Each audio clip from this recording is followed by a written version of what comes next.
the TTS Talking Early Years podcast. Each week we'll be joined by educational experts from across the globe, offering exclusive insights, inspiration and guidance to help practitioners unlock the potential for learning in the early years. To hear about future episodes and access follow-up content, including ideas for your settings and more, sign up for exclusive access using the link in the podcast description.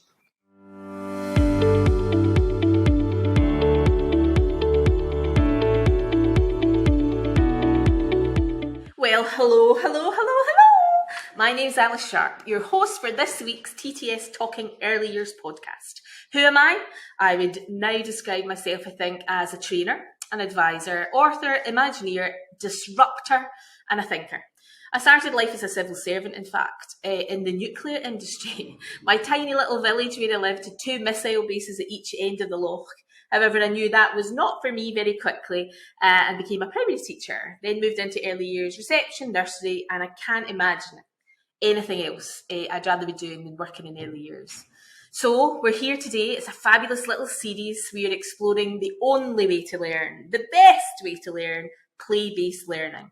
In the early years, of course. We're using it, this one here today, to turn a lens on how play supports the development of key skills for our children. I get the joy over these series of talking to a number of educational experts, and today I'm delighted to introduce you to Kate Freeman. So another little kind of burst of thinking, as adults working with children on a daily basis, we often have ideas of our own that we think, okay, I'm going to help develop the understanding with children that chatting and conversations are a two-way process. One little example I can give you is we developed a chatterbox. And in our chatterbox, we have 2 handsets. We've got 2 mobile phones. We've got 2 dictaphones, 2 voice changers, 2 microphones, so that we can do it with one another. And then, in fact, we make little telephone directories up so they can look up Bob the Builder, or they can look up Blue, or whoever, and they can punch the numbers in and have a conversation with Blue, or phone Bob the Builder, or whatever.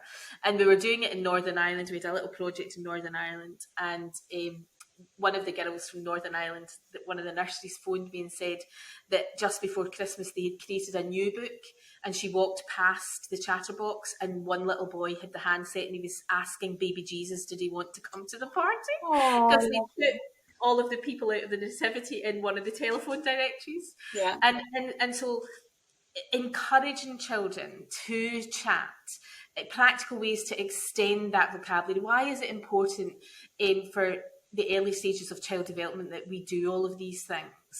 Well, vocabulary and talking is just so important in everything that happens in life. So it's important in learning, it's important in making friends, it's important in ordering the mess that's inside our heads. It's important in encoding memories, in being able to talk back about things that have happened. That's actually quite an important safeguarding issue in that as well, because if children aren't able to do that, then they're potentially more vulnerable. It affects everything, and if you can't access communication well, then you'll look to find other things to do with your time. And actually the research around youth offending shows that 60 to 80% of young people who are in youth offending institutions or in youth offending teams have speech, language and communication needs that have often been unrecognised. And that's it's one thing to have those needs, but to not know that you have those needs, and they've gone all the way through school and nobody's picked it up, and they've found other ways to amuse themselves, or other ways to get friends, or other ways to get money potentially. And those don't rely on language, and they're not the ones that we want to be encouraging our children to do. So this early years stage is so important in developing vocabulary, but also in identifying where children might be struggling and making sure that there's the support in there at an early stage for those children. Yeah. And of course you've got the I can remember when we redesigned the Scottish curriculum, and we were talking about knocking the 2 gods of the curriculum off their pedestals. the IE language and maths, and well-being was the third pedestal, and let's do the arts and let's celebrate this, and absolutely I understand that, but for me, language is the road into everything else. Because if I'm going to speak about maths, I need language to speak about. If I'm going to speak about science, or if I'm going to become a civil engineer or a doctor, everything I do will Yeah. need some kind of language basis at the heart of it all. Yeah, and the research definitely follows that up. So children who have poorer language skills at, in the early years are doing worse in their SATs at Key Stage 1 and Key Stage 2 and their GCSEs. And it's not just English that they're doing worse in, it's maths, it's science, it's all aspects, because our curriculum is delivered verbally. If you're talking to a 16-year-old about, I don't know, osmosis or whatever, that's a word that people have to learn. And if you struggle to learn words, then you're not going to be able to develop those words and understand what's being spoken about. So you won't get that information from the lesson, and you won't be able to do your exams. Not that everything is about exams, but it's about, as you said, mental health. If we've got good, strong language, then our self-talk can be better. So we can have the conversation in our head. Oh, if I do that, then that might happen. Actually, I'm not as bad as I think I am. Other people have said that I'm better than I think. All of that conversation happens inside our heads, but it happens using words. And if we're not supporting our young children to have those words, then they're going to run into difficulties along the mental health lines too. Yeah. And again, it's interesting because last week being in Berlin, and I was the only one at the table that couldn't speak at least 5 languages, and there was 9 people at the table, and asking Natalia, do you, like, if I speak to you in English and then you turn and speak to your mum in Serbian, what do you thinking? What language do you thinking? What are the words in your head? And it was really difficult for us, but all of that, because language doesn't start in our mouth, does it? No. It starts in the exposure and hearing it, and then we have to put it into the context and then be confident to use it, and allowing children to develop that confidence, techniques and things. Because I myself, I've said already that I love language and I love learning as well. And I can remember listening to a professor at a conference in Dublin, in fact, I don't know, maybe 10 years ago. And she introduced me again to the dialogic principles of story sharing, and looking at the peer sequence and the crowd sequence of how to share a story with children in a slightly different way to I naturally would perhaps do it. But I spent about 9 months trying to train myself to do the peer, the peer prompting the child, evaluating the child's response, expanding the child's response, and repeating the prompt. And I really trying to do that. And over 9 months, 10 months, I got better at it. And I would say that I slip into it now, that I've kind of trained myself to do it. 20 years after I became a teacher, because I think we're never finished learning, are we? No. I use that in pole bridging as a technique as well, to talk my thoughts aloud when I'm at the Play-Doh table, or I'm mixing the paint, or I'm making the snack, so that the children are contextually and contingently hearing that. Are there any other kind of simple techniques that you can identify that we could read up on or practice once we've finished our conversation, Kate? Yeah, I mean, I think that I was thinking about, where do you find all of those interactive techniques in one place? And there's a new health visitor check called the Early Language Identification Measure, but it is available online and it is available for everyone, and it is not just about what children can do, but within that Early Language Identification Measure, or ELIM, there is a whole section on supporting parents to develop interactive behaviours. So it talks about what those interactive behaviours are, and it talks about developing talking times, looking with parents at how to use those how to use those interactive behaviours as part of their everyday activities. So things like getting down on the child's level, using shorter sentences, having more silence. I've reminded often of somebody who said to me once, you've got 2 ears and 1 mouth, and you should use them in that proportion. So you should actually be listening twice as much as you talk.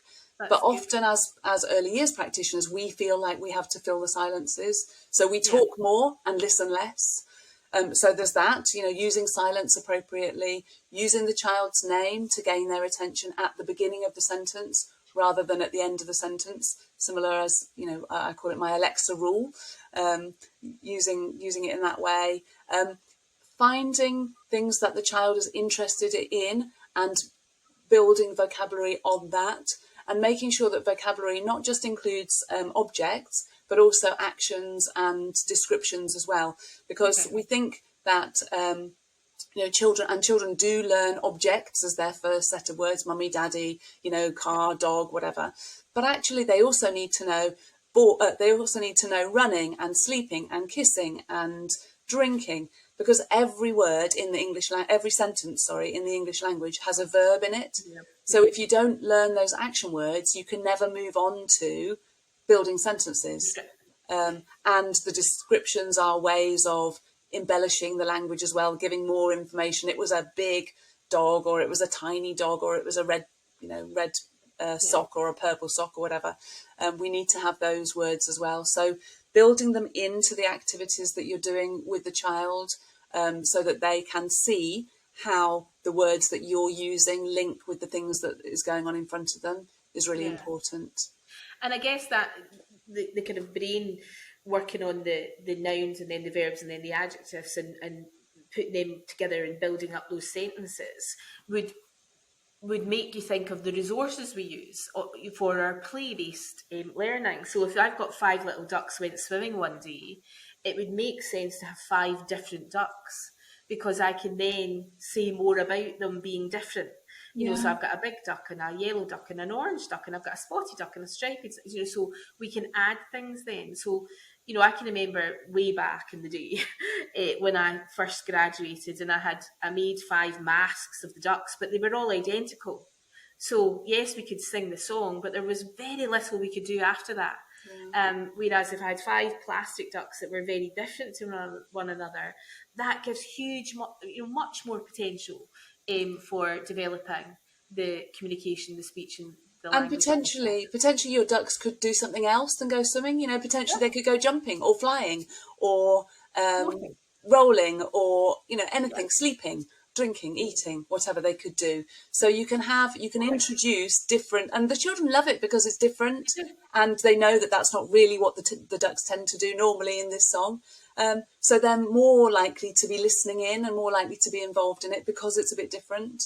As practitioners, I'm thinking, do we need to take responsibility, Kate, when we're surrounding our children with this language, to articulate and enunciate effectively ourselves, and to be, having sparkly eyes and bright eyes, and not be sitting like boring the children, We all learn best in something that we enjoy, and it is more enjoyable having somebody who's full of energy and spark and all of those aspects, and using gestures and all of those kind of things, than having somebody who is sitting in a boring way.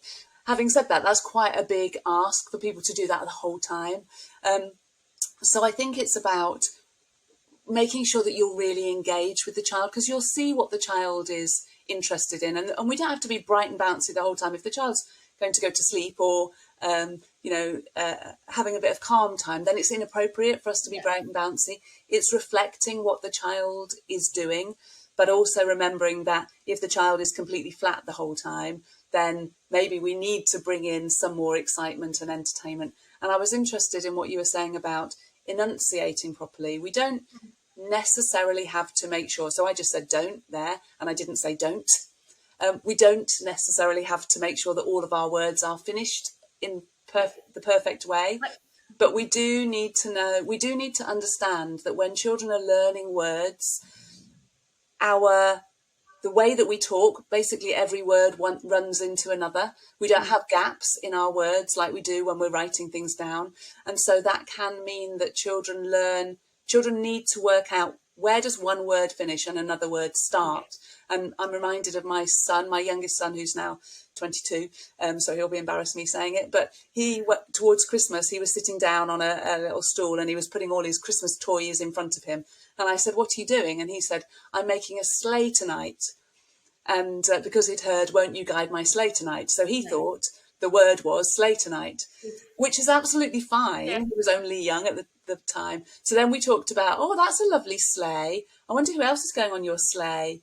I didn't say, no, it's not sleigh tonight, it's just sleigh. But then repeating that word in lots of different contexts helps the child to work out, okay, it's not sleigh tonight, it's a sleigh.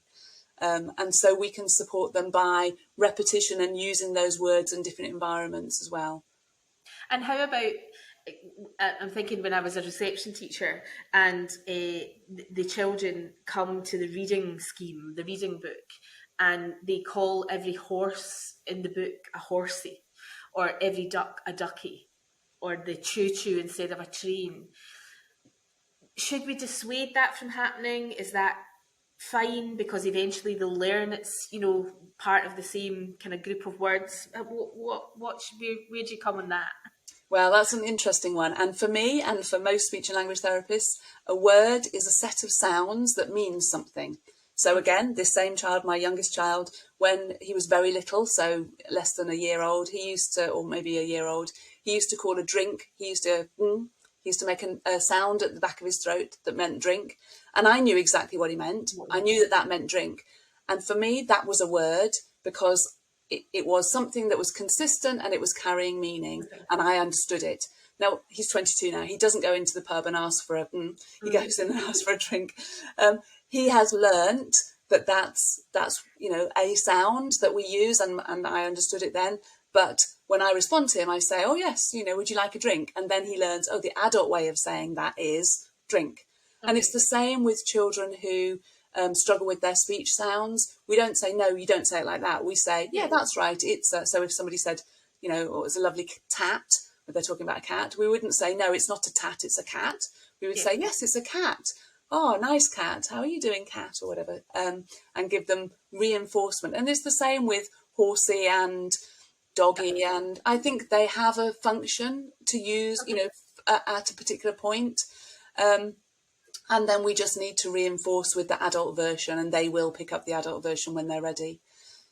Yeah, it's interesting because as somebody who was trying to teach 35 children to read, and it was the same for half of the children. You were thinking, oh, please just call it a duck. And then when they come to the words in the black squiggly stuff on the page under the picture, they will maybe know that it's a duck, it says. But then that's my frustration as an adult, and I should just accept that, really.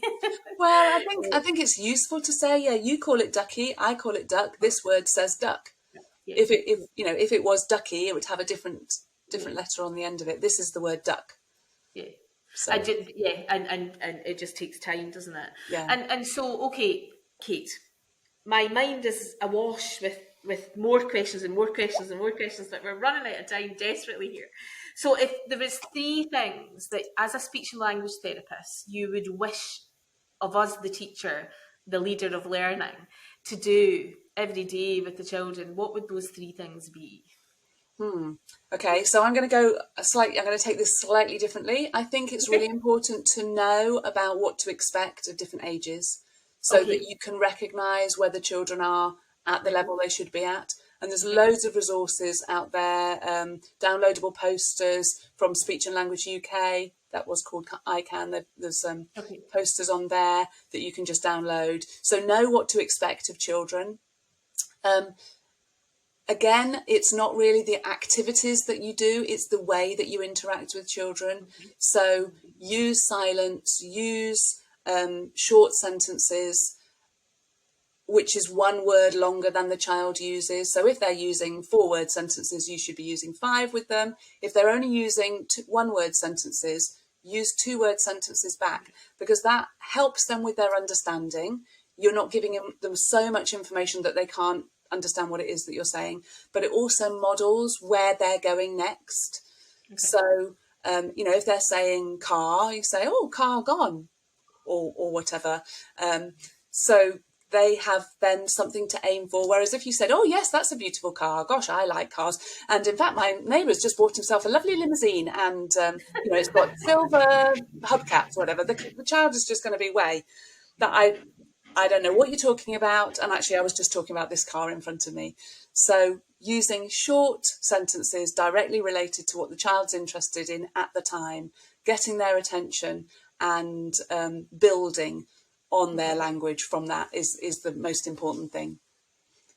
And then if they've got any difficulties, because you've you know where they should be at, and you know how to support them, if they're still not making the progress, then get in some additional support, which could be delivered in your setting. So it could be things like Little Link, which is available through Speech and Language, Speech Link and Language Link, or it could be Early Talk Boost, which is available through Speech and Language UK, or it could be the Nuffield Early Language Intervention that the government is funding, any of those. But do something to support those children, because they need it and they need you.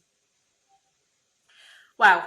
Well, I can't thank you enough, Kate. I have loved every minute of listening to your wisdom, and you've made me think much more again about the need for me to be up to date with my knowledge of how children develop and learn, my way of supporting young children. Oh, just so many things to take away from today. I can't thank you enough. So thank you, Kate, and thank everybody for listening. I hope that's been helpful, everybody.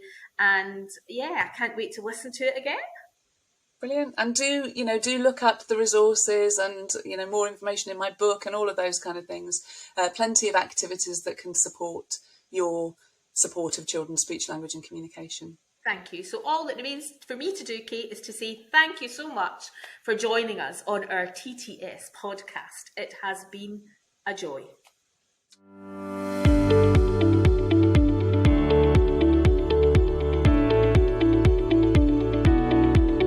So all that remains for me to do, Kate, is to say thank you so much for joining us on our TTS podcast. It has been a joy.